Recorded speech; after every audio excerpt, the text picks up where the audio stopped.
안녕하세요. 오늘도 사연살롱을 찾아주셔서 감사합니다. 저는 최근에 이혼을 해 저를 빼고 음침하게 작당 모의를 한 시댁을 떨궈낸 30대 여성입니다. 작당 모의란 2명 이상의 사람들이 모여서 어떤 것을 의논하거나 꾀하는 것을 말해요. 저는 제가 겪은 일들이 시댁 식구들의 철저한 계획에 의해 일어난 일이라고 생각해요. 시댁 식구들은 시댁 인간들은 저를 천천히 그리고 확실하게 나락으로 보내려 했죠. 그 일이 일어나지 않았더라면, 그래서 제가 평생 시댁 식구들의 음모를 몰랐더라면 정말 상상도 하고 싶지 않아요. 정말 끔찍했겠죠. 그런 의미에서 여러분들은 부부 사이의 가장 중요한 가치가 무엇이라고 생각하시나요? 예의, 존중이나 배려, 재력? 다양한 가치가 있겠죠. 저는 그 중에서도 신뢰라고 생각해요. 물론 앞에 나열된 가치들도 중요하죠. 하지만 가장 중요한 건 신뢰가 아닐까요? 신뢰는 믿을 신과 의뢰할 뇌를 써서 굳게 믿고 의지함을 뜻하죠. 어떤 포털 사이트에서는 신뢰를 상대의 행동이 호의적이거나 악의적이지 않을 것이란 믿음과 기대라고 하더군요. 또는 기대와 위험을 동반하는 개념이라고 설명하기도 하더라고요. 생각해보면 맞는 말이에요. 무조건적인 신뢰는 기대와 함께 위험을 동반하죠. 어떤 상황에서 어떤 이유로 뒤통수를 맞을지도 모르는 일이니까요. 하지만 그럼에도 부부의 관계에서 가장 중요한 가치는 신뢰라고 생각해요. 아무리 재력이 좋아도, 아무리 애정이 유별나도, 아무리 서로 예의를 차려도 신뢰가 없는 부부는 제대로 된 부부가 아니라는 생각이 들어요. 신뢰가 없는 부부는 의심을 하게 되겠죠. 그리고 그 의심은 같은 생활을 한다는 부부에게 전혀 어울리지 않는 단어 같아요. 같은 생활을 하는 사람을 신뢰하지 않는다는 거, 함께 사는 사람과 신뢰를 공유하지 않는다는 거, 그건 오버해서 말하면 적이랑 사는 것과 다르지 않다고 생각해요. 그만큼 중요하다는 거죠. 신뢰라는 게 말이에요. 그리고 신뢰하기 때문에 저절로 애정이 피어난다고 봐요. 신뢰하지 않는 사람을 사랑한다는 건 불안정하잖아요. 평온해야 할 결혼 생활의 불안이라니 생각만 해도 피곤하고 머리가 아프지 않나요? 그래서 저는 결혼 생활 부부관계 중 가장 중요한 건 신뢰인 것 같아요. 그리고 이런 제 말에 많은 분들이 공감해 주실 거라고 생각해요. 신뢰를 바탕으로 하는 단단한 사랑, 그것을 다들 추구하신다고 생각해요. 그리고 그런 생각과 함께 전 후회하고 있어요. 조금 더 빨리 내가 이 가치를 알았다면, 내가 이 가치가 가장 중요하다는 걸 알았다면 그 지옥에서 더 빨리 벗어날 수 있었을 텐데 하면서 말이에요. 물론 이런 후회는 영양가가 없는 후회죠.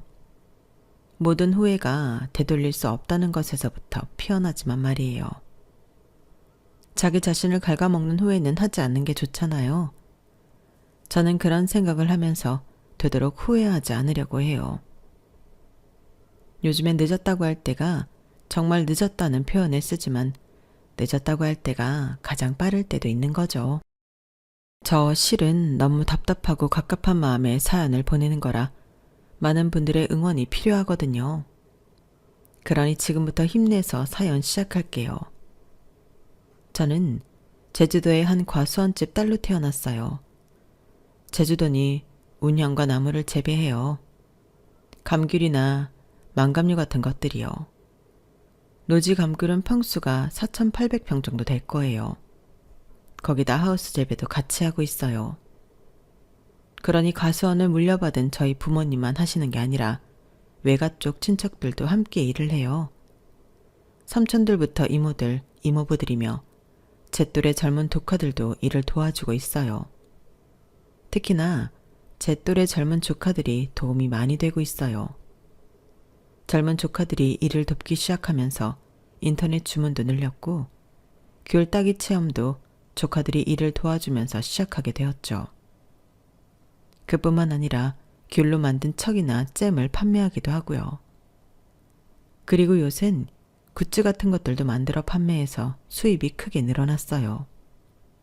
그때 제가 대학교를 다닐 때였어요. 그때부터 사업이 커지게 된 거죠. 그래서 제가 이런 이야기를 친구들이나 대학 동기들, 주변 사람들에게 하면 그럼 너 귤 수저네, 부자네 부자 하면서 놀리기도 했죠. 지금도 그런 소리를 듣고요. 하지만 저희 친정이 넉넉해진 건 젊은 조카들이 투입되면서, 그러니까 최근의 일이에요. 그전에는 제주도의 흔한 감귤 농장 중 하나였죠. 아니, 어쩌면 그 농장들 중에서도 유행을 따라가지 못하는 특색 없는 농장이었어요. 그러니 저는 삼시세끼는 꼬박꼬박 챙겨 먹을 수 있는 정도의 유년 시절을 보냈어요. 하지만 저희 집에 한번 위기가 있었는데요. 저에게 5살 많은 오빠가 있는데 오빠가 고등학교를 진학할 시기에 아버지가 전세 사기를 당해서 크게 빚을 진 적이 있었어요. 그때 과수원 일부를 팔아야 한다느니 지금 살고 있는 집을 팔아야 한다느니 심각한 말이 오고 갔죠. 결국엔 과수원을 팔지 않고 살던 증조할머니 때부터 살던 2층짜리 주택을 팔아 저희는 28평 작은 집으로 이사를 갔어요. 그리고 오빠와 제가 방을 같이 써야 했죠. 방이 3개였지만 한 방은 농사를 지을 때 필요한 물건을 넣어놓을 창고로 써야 했거든요. 그래서 오빠 나이 16, 제 나이 11살 때 서로 각자의 이유로 큰 고민에 빠진 거예요. 사실 저와 오빠가 친하긴 했지만 방을 공유할 정도로 허물없진 않았거든요. 그리고 5살이나 많은 오빠니 전 오빠를 종종 무서워하곤 했고요. 그래서 저도 유쾌하지 않았고 오빠도 그랬어요. 그런데 오빠가 가족끼리 저녁을 먹는 자리에서 자기의 계획을 이야기했어요. 저 육지로 갈게요. 경상도에 기숙사형 공업고등학교가 있는데 거기로 갈게요. 기숙사라 안전할 거고 기숙사에서 공부만 할 테니 따로 돈 드는 것도 없어요. 그리고 거긴 방학 때도 있어도 된대. 짐 뺄 필요 없대요. 그리고 어차피 지민이랑 방 같이 쓰면 지민이도 불편하고 저도 공부하기 불편하잖아요. 오빠는 담담하게 말했지만 제 눈엔 오빠가 아쉬워하고 있으며 조금은 불안해하고 걱정하고 있다는 게 보였어요. 이날 오빠가 선언을 하기 전에 저희 아버지가 은근슬쩍 오빠에게 실업계를 가서 취업을 하는 게 어떻겠냐고 물어보셨거든요. 그런 부탁이 아닌 부탁을 할 만큼 전세 사기에 타격이 컸거든요. 원래 살던 집을 팔아도 매달 빚을 갚아야 했으니까요. 그러니 대학을 가기 위해 진학하는 인문계를 저희 부모님은 차마 보낼 수가 없던 거예요. 하지만 그런 속사정을 알면서도 아버지의 이야기를 들을 때도 오빠의 담담한 척하는 선언을 들을 때도 오히려 제가 마음이 안 좋더라고요.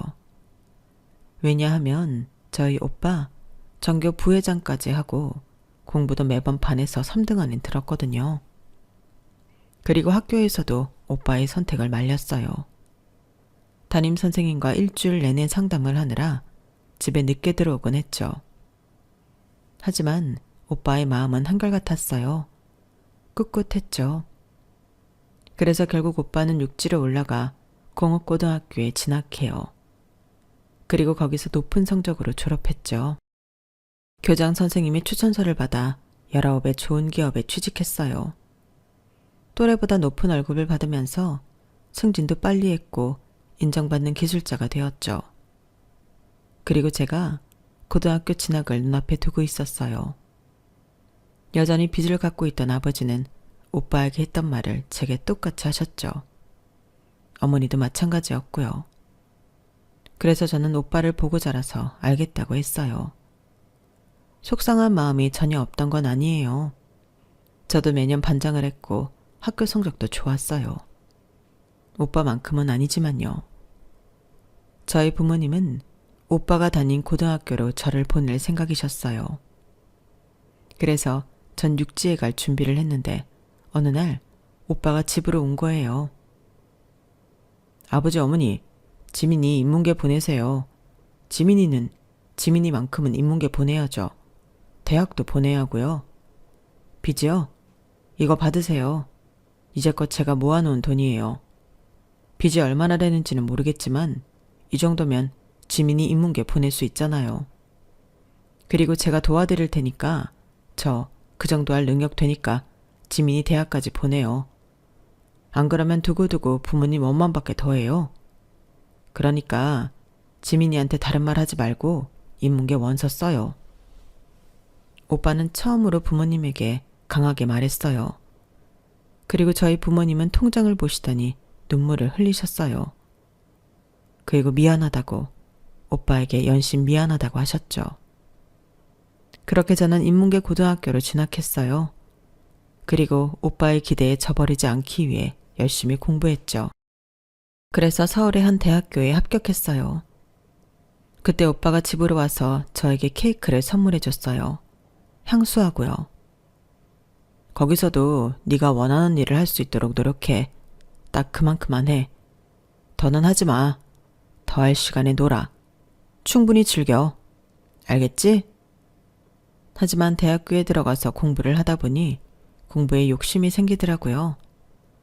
더구나 1학년, 2학년 때 필수 교양을 제외하면 제가 듣고 싶은 수업을 들을 수 있잖아요. 그게 너무 좋았어요. 하고 싶은 공부를 한다는 건 말이에요. 그래서 저는 즐기면서 공부를 했고 즐기는 자를 이기지 못한다고 좋은 성적으로 졸업했어요. 다만 그렇다 보니 오빠가 강조한 건 지키지 못했어요. 오빠가 분명 충분히 놀라고 그랬잖아요. 그러면서 좋은 인간관계를 만들려고 했거든요. 하지만 전 동기들과 피상적인 관계만 유지할 뿐 진정한 친구가 되지 못했고 동아리도 하나도 들지 않아서 동아리 친구도 없었어요. 혼자가 편하더라고요. 대학생이 되니 혼자서 밥 먹는 걸 이상하게 쳐다보지도 않고요. 그래서 공부도 혼자, 밥도 혼자서 먹었어요. 여행도 혼자서 하고요. 거의 모든 걸 혼자서 했죠. 취업 준비도 혼자서 했어요. 혼자 인터넷에서 정보를 찾아보면서 준비를 했죠. 그리고 덜컥 한 회사에 합격해 입사를 하게 되었어요. 제가 입사한 회사는 잡지사였어요. 잡지사에서 홍보 업무를 담당했죠. 홍보는 기업 PR, 언론 홍보, 사내 홍보가 있는데요. 저는 그 중에서 언론 홍보 쪽의 업무를 많이 받아서 기자와 접대를 해야 하는 경우가 있었어요. 주로 식사나 음주를 하는 게 일반적인데 가끔 골프를 통해 접대를 할 때도 있었어요. 그러다 보니 저도 골프를 배우기 시작했죠. 골프는 어렵진 않았어요. 제가 실은 운동을 좀 하거든요. 수능을 공부했을 때도 대학 시절에도 운동은 늘 꾸준히 했어요. 수영은 초등학생 때부터 해서 수준급으로 하고요. 러닝은 머리가 복잡할 때마다 해요. 헬스도 성인이 되고 나서 배우기 시작했고요. 그래서 골프를 배우겠다고 마음을 먹는 게 어렵지 않았어요. 하는 것도 어렵지 않았고요. 그리고 제가 골프를 배우고 있다고 하자 기자분들이 굉장히 좋아했어요. 다음에 같이 라운딩 가자고 웃으면서 말했죠. 그리고 황금 같은 주말에 라운딩 접대가 잡혔어요.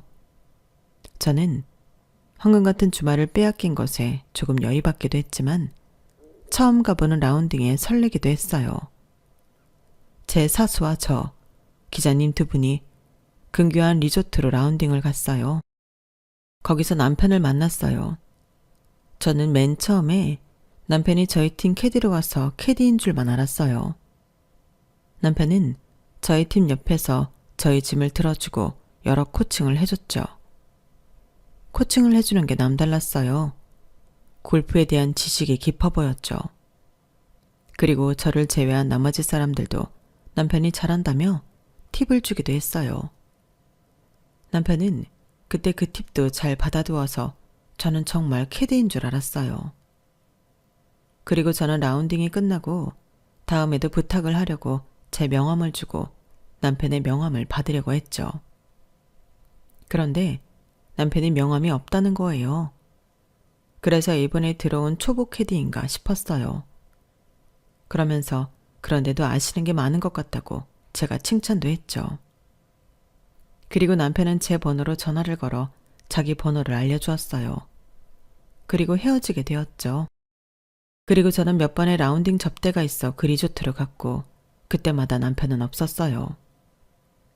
저는 아쉬운 마음이 들었지만 어쩔 수 없다고 생각하다가 어느 날 제가 먼저 연락을 했죠.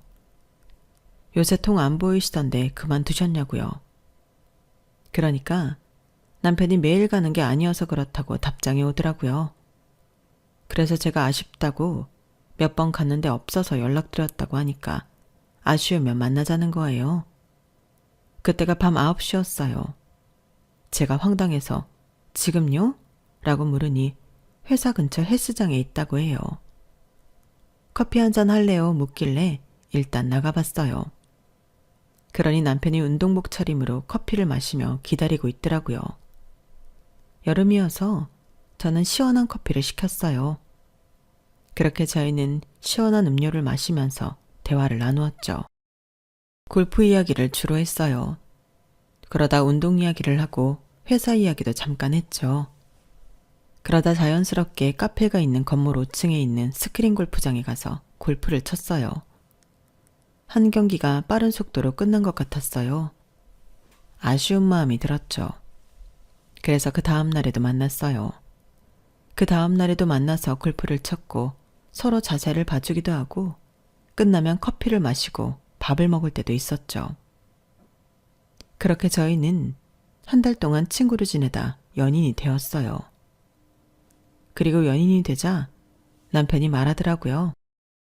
자기는 캐디가 아니라 사실 그 리조트가 아버지가 하시는 사업이라고요. 주말에 가끔 도와서 이것저것 하는 것일 뿐 캐디가 아니라고요. 그 이야기를 듣고 처음엔 무척 놀랐죠. 그 리조트 규모가 상당하거든요. 사람들도 많이 가고요. 속으로 땡 잡았다 싶기도 했어요. 그런 제 속을 들킨 건지 남편이 웃더라고요. 그러면서 자기는 일반 회사원이고 아버지 사업엔 관심이 없다고 말했어요.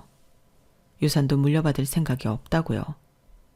그리고 유산이라고 할 것도 없다고 하더라고요. 겉만 으리으리해 보이지 속은 텅텅 비었대요. 그런 말을 하면서도 남편의 옷은 늘 고가였어요. 차도 외제차였죠. 사실 처음에 캐디라고 생각했을 때도 부자일 것 같았어요. 왠지 캐디는 취미로 하는 사람 같았죠. 왜 사람이 귀티가 난다고 할까요? 그런 사람이에요. 그래서 많이 겸손하구나 이렇게 생각했어요. 그런 남편과 저는 2년을 연애했어요. 연애하면서 다툰 적은 거의 없어요. 둘 다 속에 담아놓지 않는 편이라 거슬리거나 짜증이 나거나 서운한 게 있으면 곧바로 말했어요. 게다가 서로 인정이 빠르거든요. 그래서 사과도 빨랐죠. 그리고 제가 결혼을 결심하게 된 건 남편은 제 빈틈을 채우는 사람이었기 때문이에요. 사실 저희 친정이 시골이지만 가부장적이지 않아 제가 요리에 취미가 없어요. 좋아하지도 않고 잘 하지도 못해요. 오히려 요리는 저희 오빠가 잘해요. 섬세한 편이거든요. 반면에 저는 운전하는 걸 좋아해요. 그래서 남편 회사까지 태워다주고 데리러 가는 일을 많이 했어요. 남편이 회식이 있는 날에도 시간이 되면 데리러 갔죠. 여행을 할 때도 제가 운전하고요. 남편은 운전이 좀 지루하다고 하더라고요. 그리고 저희는 운동도 같이 했어요. 수영이며 골프며 러닝이며 이런 취미가 같다는 것도 서로의 틈을 메워주는 것 아니겠어요? 그리고 결정적으로 저는 남편이 화목한 집에서 태어난 것이 좋았어요. 남편은 아버지, 어머니, 남편, 시누이 이렇게 4식구인데요. 연애 중에 종종 식사에 초대해줘서 간 적이 있어요. 거기서 저는 무척 즐거웠어요. 호탕하고 재미있는 아버지, 귀엽고 소녀 같은 어머니, 예의 바르고 똑 부러진 시누이. 저는 남편의 가족이 참 마음에 들었어요. 남편이 바르게 자란 게 가족 덕분이라는 생각이 절실히 들었죠. 그렇게 저희는 별다른 프로포즈 없이 상견례 날짜를 잡았고 결혼식을 올렸고 부부가 되었어요. 결혼 생활은 흠집 잡을 게 없었어요. 화목한 친정, 화목한 시댁, 저에게 잘하는 남편. 어디서 불만을 찾을래야 찾을 수가 없었죠. 게다가 저희 시돈집을 구하는데 시댁은 신축 아파트로 가라며 1억을 보태주셨어요. 그리고 친정은 대결이라도 하듯 TV와 침대, 소파를 모두 고급으로 선물해 주셨어요. 그 덕분에 저희 부부는 신축 아파트에서 좋은 가구를 두고 살았죠. 심지어 남편의 외제차도 있어서 부자가 된 것 같았어요. 그리고 저희 시댁은 석 달에 한 번꼴로 강원도 좋은 펜션으로 놀러 가거나 가까운 해외로 여행을 가기도 했어요. 그리고 정이 많은 시어머니는 제게 꽃을 사주시거나 고가의 화장품을 선물해 주시기도 했죠. 시아버지는 거의 매달 시댁 식구가 모여 외식을 하는 자리에 늘 계산을 하시고 든든한 모습을 보여주셨어요. 그리고 제 국산차를 보시더니 지금 이런 차를 타는 사람이 있냐며 나중에 당신이 바꿔주겠다고 호언장담을 하셨죠. 그 말씀이 저는 무척 감사했어요. 그리고 저는 시댁살이가 없었는데요. 가령 시댁에만 가면 부엌에서 못 빠져나온다거나 자꾸 시어머니가 며느리를 부른다거나 그런 일이 없었어요. 시누이는 어땠냐고요? 시누이도 마찬가지였어요. 제가 시누이랑 나이가 동갑이거든요. 그걸 알고 시누이는 좋은 친구가 생겼다며 좋아했고 저희는 정말 친구처럼 지냈어요. 가끔 만나 카페에 가서 수다도 떨고 체형도 비슷해서 옷도 함께 공유해서 입기도 했어요. 잘 안 입지만 깨끗한 옷을 서로 주기도 했고요. 그러니 못된 시누이도 제 이야기는 아니었어요. 시댁 식구들은 서로 모두 존중했죠. 감정적으로 상할 일이 전혀 없었어요. 저는 그런 여유가 부유에서 온다고 생각했어요. 부유한 데서 오는 여유가 품위를 맞는다고 생각했죠. 제가 시댁이 얼마나 버는지는 모르지만 저희 시부모님은 두 분이서 58평 아파트에 사시고 외제차가 2대가 있으세요. 그리고 저희 시누이는 시아버지 밑에서 일하면서 좋은 오피스텔에서 혼자 살고요. 남편은 아까 말씀드렸잖아요. 처음부터 평범한 캐디는 아닐 것 같았다고요. 그래서 저는 그런 시댁 식구들을 보면서 저희 친정 식구들에 대한 아쉬움이 생겼어요. 저희 부모님 빚을 다 갚아도 28평 아파트에 사세요. 그리고 햇빛에 탄 피부에 옷은 늘 시장 바닥에서 산 옷. 그러시거든요. 하지만 어쨌든 저희 친정 부모님도 과수원 사장님이잖아요. 그런데 왜 시댁 식구와 무엇이 다르길래 우리 친정 부모님은 늘 전전긍긍하고 볼품없어 보일까? 이런 생각이 자꾸 들더라고요. 그래서 솔직히 그땐 저희 부모님을 부끄럽다고 느끼기도 했어요. 처음으로요. 그러자 그런 부모님 밑에서 큰 저를 저희 남편과 시댁 식구들이 부끄럽게 느끼진 않을까 걱정이 들더라고요. 왜냐하면 저는 그때까지 명품을 사는 것도 어려웠어요. 외제차는 꿈도 못 꿨고 이렇게 좋은 아파트에 사는 것도 처음이었어요.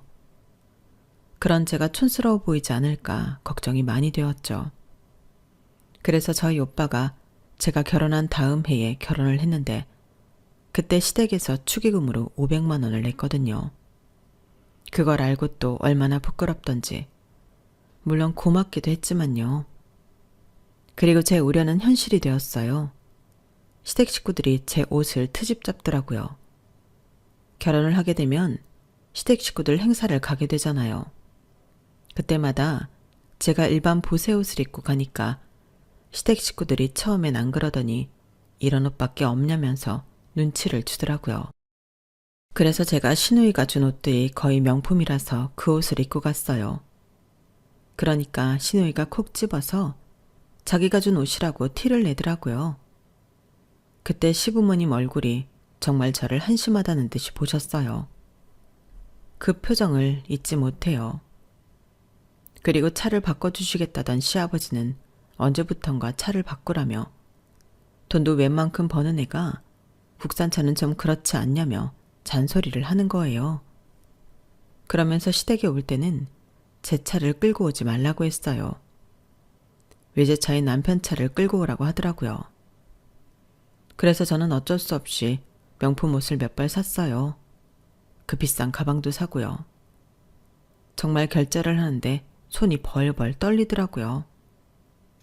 물론 제 형편에 명품을 사도 상관없죠. 하지만 전 그 가격을 주고 옷이나 가방을 사고 싶진 않았어요. 보세나 중저가 브랜드도 훌륭한 제품이 많잖아요. 그리고 차는 회사 출퇴근만 하는 용도로 변해버렸죠. 하지만 그마저도 시부모님은 탐탁해보지 않았어요. 너는 번다고 버는 애가 왜 그렇게 통이 작니? 돈은 써야 들어온다? 티끌 모아 티끌이야. 아직 애도 없는 애가 뭘 그렇게 아끼는지 다 부모 보고 큰 거지 뭐. 너 해외여행도 한 번도 안 가봤다며. 우리랑 간 게 처음이라며? 아니, 지 엄마 아빠가 농장 주면 뭐해? 니네 엄마 아빠는 대체 돈을 어디에 쓴다니? 다른 투자라도 하신대? 땅이든 건물이든, 그것도 아니면 죽어서 가져간대? 나는 아직도 상견례 때 생각난다. 그 추레한 옷에 얼굴은 새까맣게 타서는 여자한테 가장 중요한 건 피부야. 피부 관리는 평생 해야 한다. 너도 좀 다니라니까 왜 안 다니니? 가만 보면 너 사람 말 참 허스로 듣는다. 내 말이 말 같지 않아? 그럴 땐 제가 알던 시부모님이 아니었어요. 그렇게 호탕하고 재밌던 시아버지도 귀엽고 다정한 시어머니도 없었죠. 그리고 친구처럼 지낸 시누이도 그렇고요. 남편 또한 제 편이 아니었어요. 남편은 늘 뒤에서 상황을 지켜보며 제 편이 되지 않았죠. 그러면서 시부모님이 제게 한 소리를 할 때면 꼭 집에 돌아와서 핀잔을 줬어요. 그러게, 차는 내가 바꾸라고 했지? 그것도 장인어른이 준 거 아니야. 중고잖아, 중고. 참, 장인어른도 너무하시지. 그렇게 버는 분이 꼭 딸한테 자기 쓰던 차나 주고.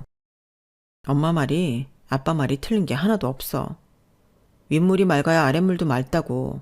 집에서 그러니 지금까지 네가 옷을 그런 걸 입고 다니지. 니네 엄마 아빠는 언제까지 시장통 옷을 입을 거래?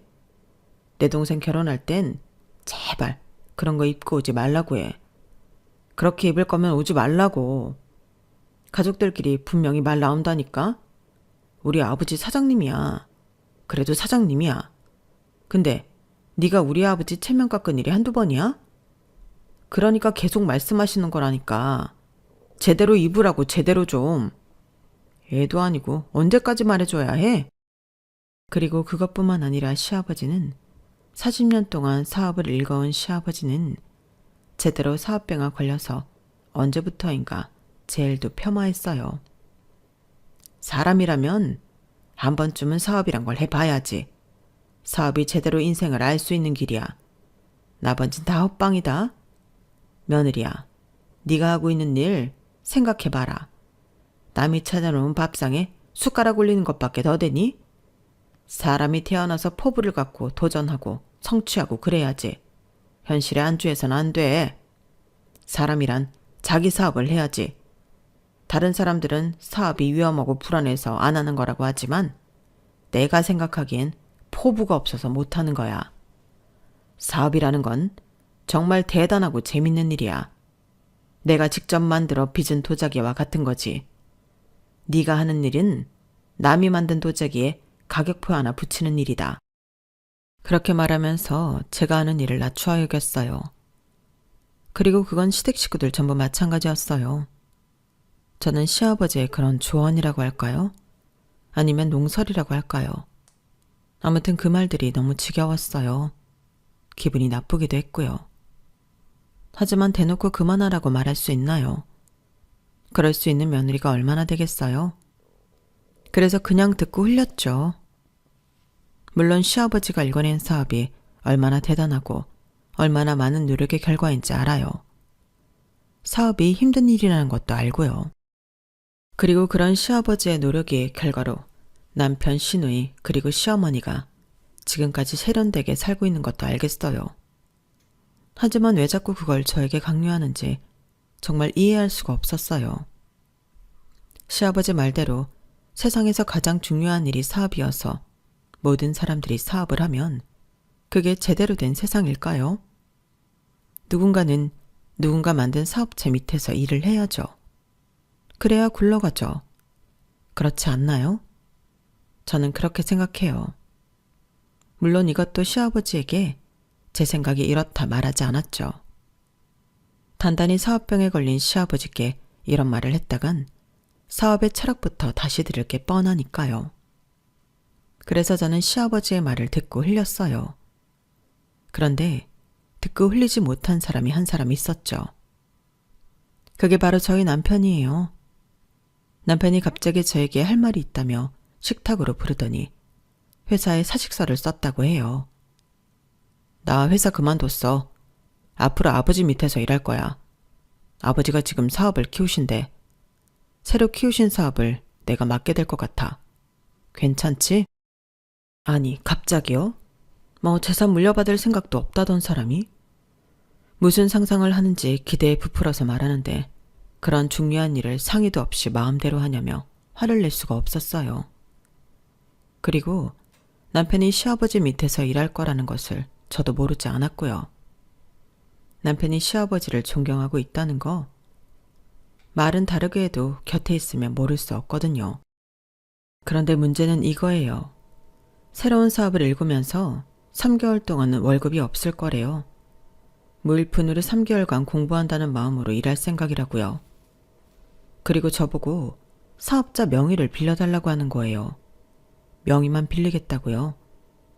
그래서 왜 그래야 하냐고 물으니 문제가 생겨 남편 이름으로 사업자 등록을 할 수가 없대요. 그러면서 자기가 사실은 빚이 있다고 4천만 원 정도 빚이 있는데 갚지 못하고 있다고 고백하는 거예요. 저는 그제서 놀라 자빠질 것 같았어요. 저는 그 빚이 왜 생긴 건지 몰랐어요.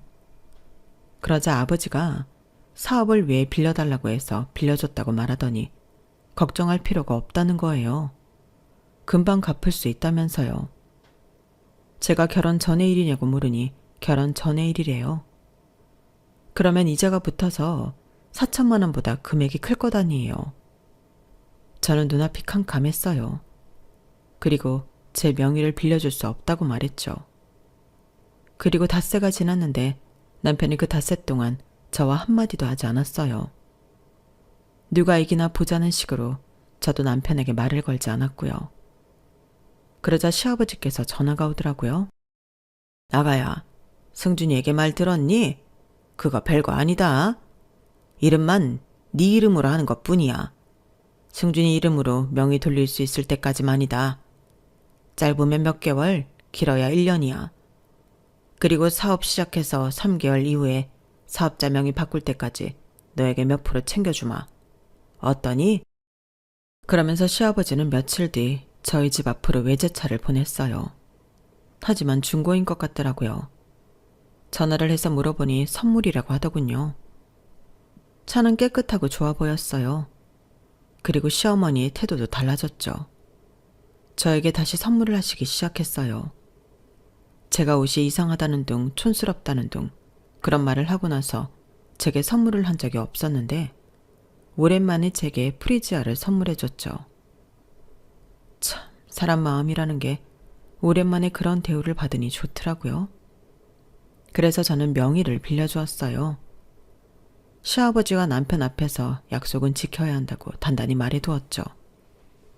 그렇게 남편은 시아버지 밑에서 제 명의의 사업을 시작했어요. 골프 여행 사업이었어요.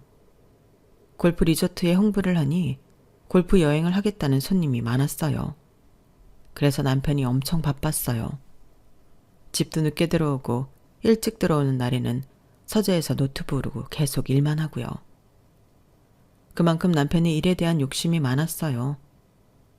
언제는 저에게 제 친정 식구들이나 주변인들 중에 골프 치는 사람 없냐고 물어보더군요. 남편이 일을 열심히 해보겠다는데 안 도와주고 싶은 와이프가 어디 있겠어요. 그래서 저는 물어물어 사람을 모아 여행팀을 꾸려주기도 했어요. 그리고 남편은 좋아했죠. 역시 시골 사람이라 인심도 좋다느니 그런 말을 했어요. 저는 남편이 즐거워 보여서 다행이다 싶었죠. 그리고 남편과 시아버지가 약속한 3개월이 지났어요. 저는 회사에서 내내 휴대폰을 쳐다봤어요. 솔직히 이 두 사람이 제게 얼마를 챙겨줄지 궁금했거든요. 그런데 아무리 해도 소식이 없어요. 그리고 남편이 퇴근을 했죠. 그런데 제 눈은 쳐다보지도 않고 곧바로 서재로 들어가더라고요. 그래서 저는 한 달을 기다렸어요. 하지만 제 통장에 남편 회사에서 입금되는 돈은 없었어요. 시아버지 회사에서도 마찬가지였고요. 저는 돈을 왜 안 주냐고 말하기도 째째해서 말하지 않으려고 했어요. 그런데 남편이 생활비도 주지 않더라고요. 그래서 그건 말할 수 있을 것 같아서 남편에게 왜 생활비를 주지 않냐고 물었어요. 그러자 남편이 뭐라고 하는지 아세요? 생활비? 당신도 참 너무한다. 나 이제 겨우 월급도 한 월급 챙길 수 있게 되었는데 그러자마자 당신한테 뺏겨야 하는 거야? 당신은 날 대체 뭘로 보는 거야? 나 오늘 당신한테 소고기라도 사려고 했는데 그런 마음 싹 사라졌어. 당신도 다른 마누라들이랑 똑같구나? 그러면서 자자 그래 하면서 그 자리에서 30만 원을 제게 입금하더라고요. 하지만 원래 제가 받던 생활비는 그 정도가 아니었어요. 대체 물가가 그렇게 올랐는데 30만 원 가지고 어떻게 생활을 꾸려가라는 건지. 하지만 좋게 생각했어요. 남편이 30만 원밖에 줄 여유가 없어서 그러는 거라고 생각했죠. 그리고 다음 달이 되었어요. 약속한 돈은 그달도 없었고 남편은 생활비를 보내지 않다가 제가 달라고 하니 제 통장으로 10만 원을 보내더군요. 저는 걱정이 되었어요. 사업이 잘 되지 않는 거라고 생각했죠. 그런데 남편이 이번에 차를 바꿨어요. 외제차로요. 신형이요. 그걸 보여주면서 저에게 자랑을 하는 거예요. 그래서 제가 남편 앞에서 한숨을 푹푹 쉬었어요. 그러자 남편이 짜증을 내더라고요. 왜 기분 좋은 사람 앞에서 한숨 쉬냐고요. 한숨이 안 나오게 생겼어? 당신 사업은 잘 되고 있는 거야? 매달 생활비 챙겨준다며. 저번 달엔 30만 원이었고 이번 달엔 10만 원이었어. 다음 달엔? 다음 달엔 대체 얼마를 줄 건데? 대체 매달 얼마나 챙기길래 나한테 그만큼 주는 거야? 제대로 하는 건 맞아? 그리고 나한테 이야기한 빚은 해결됐어? 그거 다 갚았어, 이자까지? 그것부터 해결해야지. 지금 이걸 사는 게 맞아? 그 말을 듣더니 혼자 슝 하고 집에 올라가더라고요. 저는 어이가 없어서 차만 보다가 바퀴를 툭 차고 들어왔어요. 그리고 다음날 남편은 침대를 주문했는지 침대가 배송와 있더라고요. 남편이 퇴근할 때까지 문 앞에 두고 있었는데 남편이 낑낑거리며 침대를 들고 오더니 서재로 가져가요. 그래서 제가 뭐 하냐고 하니까 오늘부터 각방을 쓰자고 하는 거예요. 사실 저희 부부, 아니 연인일 때부터 관계를 자주 맺지 않았어요. 뜨거웠던 적이 없었죠. 그래서 지금은 리스 부부예요. 요샌 다들 흔하다고 하죠. 하지만 전 좀 답답해요. 저는 관계도 좋고 아이도 갖고 싶은데 남편이 늘 피하는 거거든요. 그런데 각방까지 쓰자니까 제가 너무 화가 나서 아이는 안 가질 거냐고 소리를 질렀어요. 그러자 남편이 아이 가질 생각 없다면서 가난을 물려줘서 뭐하냐는 뜬구름 잡는 소리를 하더라고요. 그러면서 침대를 조립하는데 뒤통수를 세게 치고 싶은 생각이 간절했어요. 그리고 어느 날 회사에서 근무를 하는데 인사팀에서 전화를 제게 돌렸어요. 들어보니 대부업이래요. 자기한테 빌린 돈 갚으라는 거예요. 그래서 제가 사람 잘못 봤다고 하는데도 한 30분을 내내 돈 달라고, 내가 신산 정보, 주변 정보 다 안다고 절 협박하더라고요. 그래서 전화를 끊었는데 그 다음 날에도 전화가 오고 그 다음 날에도 전화가 왔어요. 그때 쎄한 걸 느꼈어야 했는데 그때 하필 바쁜 시즌이어서 제가 그냥 넘겼거든요. 그리고 퇴근을 하고 집에 들어가려는데 비밀번호가 틀렸다는 거예요. 저는 당황했죠. 그래서 남편에게 전화하는데 받지도 않고 다시 비밀번호를 누르니 틀렸다고 하고, 그래서 문을 흔드니까 저희 집에서 사람이 나와요. 제가 당황해서 누구냐고 하니까 그 사람이 남의 집 문을 왜 이렇게 두드리냐고 짜증을 내더라고요. 608호 아닌가요? 608호 저희 집인데요. 아니, 대체 누구신데 저희 집에 계시는 거예요? 제가 당황해서 묻자 오늘 이사 온 사람이래요. 가뜩이나 이사해서 정신없는데 왜 이러냐고 저한테 되려 따지더라고요. 그래서 경비 아저씨를 불렀어요. 그러자 경비 아저씨가 당황한 표정을 짓더군요. 네? 608호면 오늘 새벽부터 이사 나가셨잖아요. 그것 때문에 아침부터 민원이 얼마나 왔는데요. 그렇게 말하면서 저를 원망하더라고요. 저는 정말 당황했어요. 저는 곧바로 남편을 찾아 시댁으로 갔어요. 시댁에 가니 문을 열기도 전에 험한 소리가 들렸어요. 저는 겁이 나서 여기가 시댁이 맞는지 다시 둘러봤어요. 그리고 시댁이 맞다는 걸 확인하고 문을 열었죠. 시댁은 아수라장이었어요. 시아버지, 남편, 시누이가 서로 손가락질을 하며 다투고 있었고, 물건은 다 던져져 있고, 그래서 깨져 있고 난리도 아니었어요. 그리고 남편과 시누이의 얼굴도 장난이 아니었어요.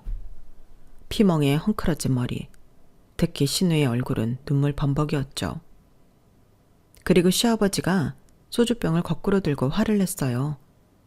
저는 거기에 끼어들 수 없을 것 같아. 하지만 말리긴 해야겠으니 경찰에 신고를 했어요.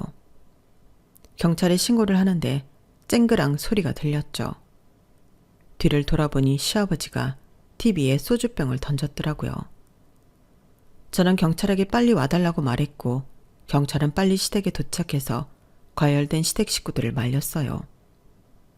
하지만 과열된 분위기는 좀처럼 가라앉지 않았고 시댁 식구들은 경찰이 있는데도 폭행과 폭언을 시도했어요. 그래서 결국 시댁 식구들은 모두 경찰서에 가게 되었죠. 그리고 경찰서에서 저는 충격적인 소식을 듣게 되었어요. 성공한 사업가로 알려진 시아버지가 신용불량자라는 사실, 남편의 빚이 사실 4천만 원이 아니라 2억 4천이라는 사실, 그리고 그 중에는 대부업에서 빌린 돈도 있다는 사실을 알게 되었어요. 그리고 시누이와 함께 남편이 코인과 주식을 하고 있으며 날린 돈이 수천만 원이라는 사실과 남편이 시어머니에게 생활비 카드를 줬다는 사실도 알게 되었죠. 그리고 오늘 일의 발단은 시어머니가 쓰는 남편의 카드가 정지되어서였어요. 시어머니가 쓰는 남편의 카드가 신용문제로 정지가 되고 그 사실을 시어머니가 시아버지에게 말해 시아버지가 똑바로 안 하냐며 한 소리를 했고, 하필 그때 남편이 저 몰래 집을 팔아 이사를 하던 중이었어요.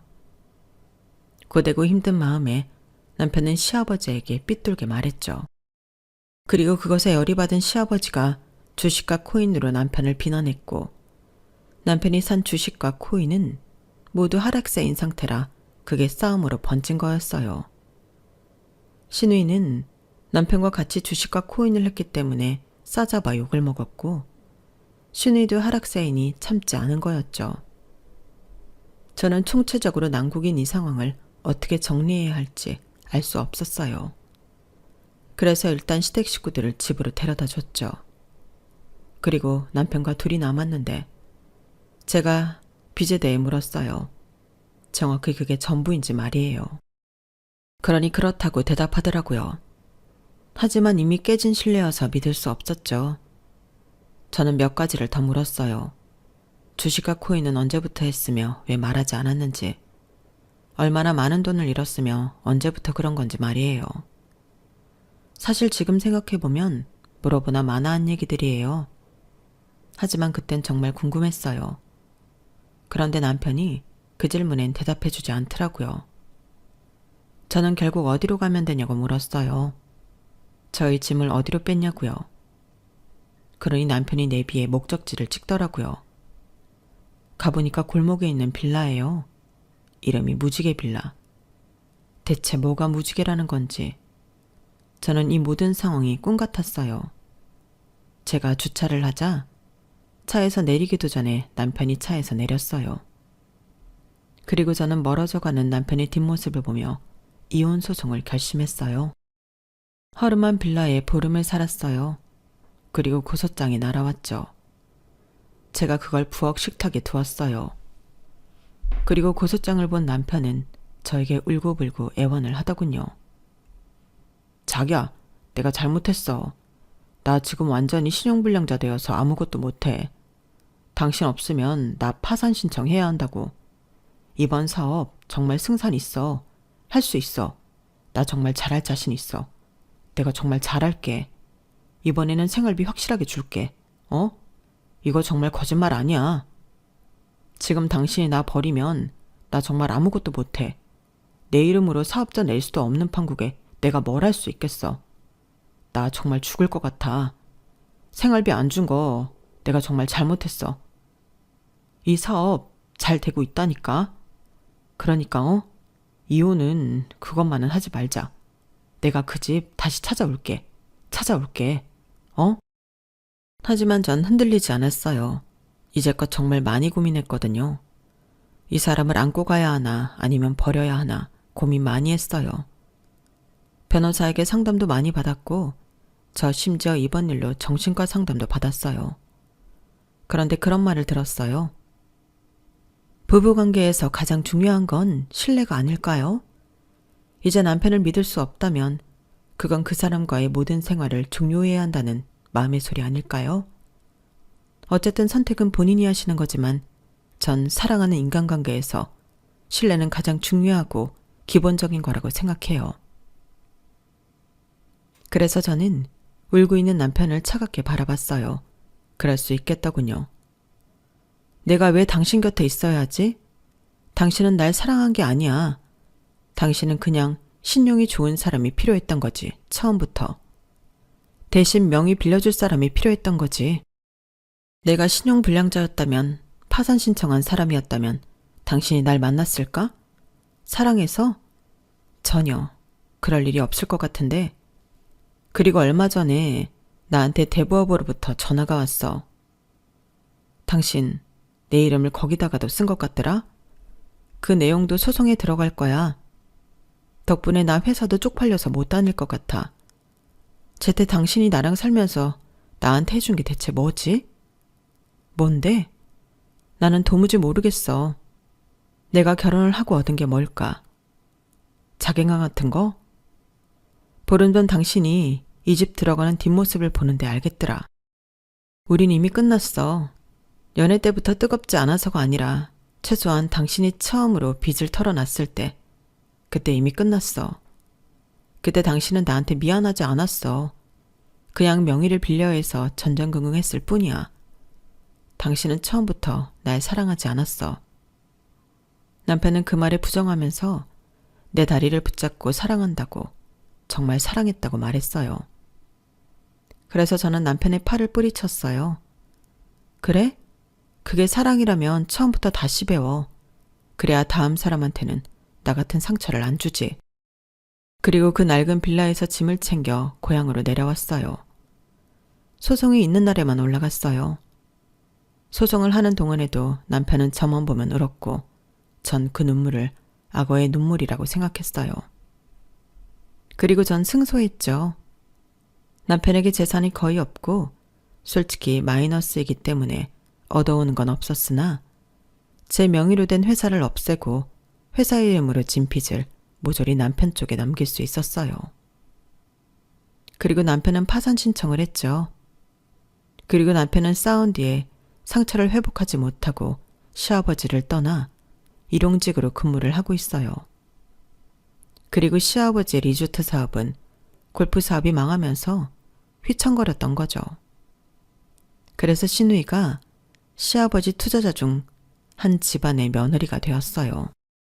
그렇게 치졸하게 작은 리조트는 겨우겨우 유지되고 있어요. 곧 투자자들에게 넘어가겠죠. 그리고 저는 제주도로 왔어요.